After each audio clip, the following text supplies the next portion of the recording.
John Wayne, the legendary Western actor who has several films on BBC iPlayer including She Wore a Yellow Ribbon and Fort Apache, was notorious for his forthright views about a whole raft of topics and people.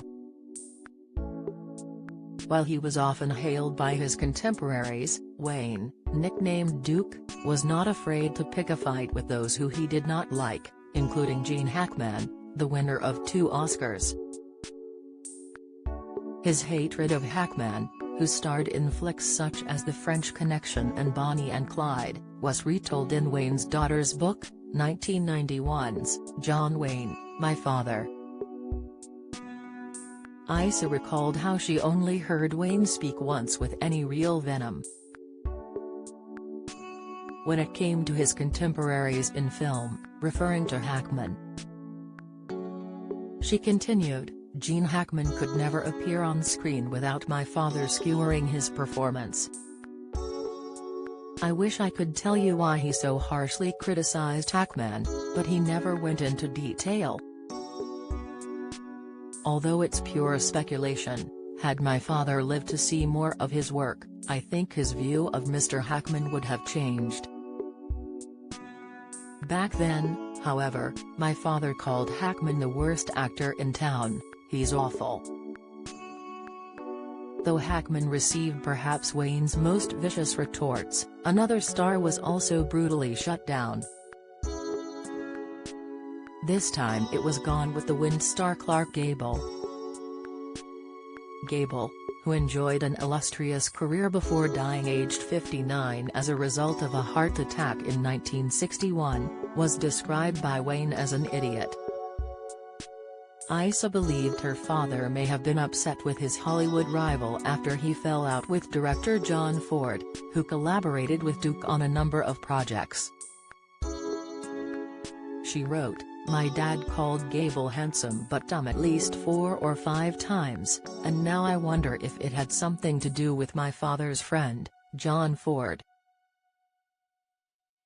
During the filming of Mogambo, Ford and Gable had clashed again and the subsequent feud had simmered for years.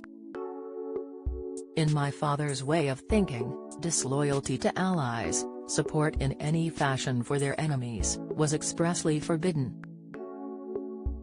If Clark Gable took on John Ford, my father's code demanded that John Wayne stand by his old pal. He starred in a total of 179 films and television productions, and by 1970 had collected the Oscar gong he had so craved for his performance in True Grit. He was so influential that the American Film Institute selected Wayne as one of the greatest male stars of classic American cinema, managing to make the move from film's silent era into the talkies. His temper, though, was not consigned to actors. During one television forum interview, he crossed paths with Professor Herman Feiner, from the University of Chicago, about the idea of what a hero was. Wayne snapped, we were talking about the picture and the definition of a hero.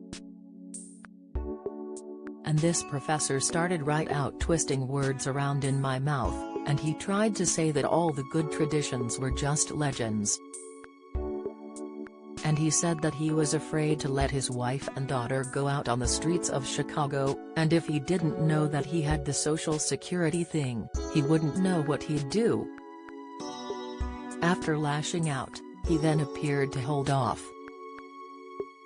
Yet, when the microphone was turned off, he went back for the professor. He said to him, "You miserable little so-and-so.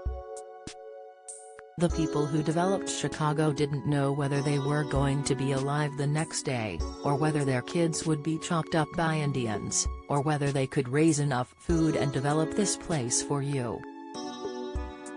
And now you're whining, sitting in your easy chair over at that university and teaching kids this philosophy?" Another incident came on the set of his classic, The Alamo, a film that was beset with production issues, including a fallout between two of its stars. The incident was described by Wayne's third and final wife, Pilar Wayne, in her and Alex Thorleifsson's 1987 book, John Wayne, My Life with a Duke, where she claimed Richard Widmark was thrown against a wall. She called Widmark, who was nominated for the Academy Award for Best Supporting Actor in 1946, a difficult man who had a scratchy personality. With Wayne also directing the film, he became increasingly frustrated with his co-star. Pilar continued, Duke tried patience and understanding first because he respected Widmark's talent. But Widmark seemed to interpret Duke's patience as a sign of weakness. He kept on arguing with Duke in front of the rest of the cast and crew. She added, predictably, the day came when Duke's patience ran out. Widmark and Duke had a violent confrontation and Duke threw the smaller man against a wall.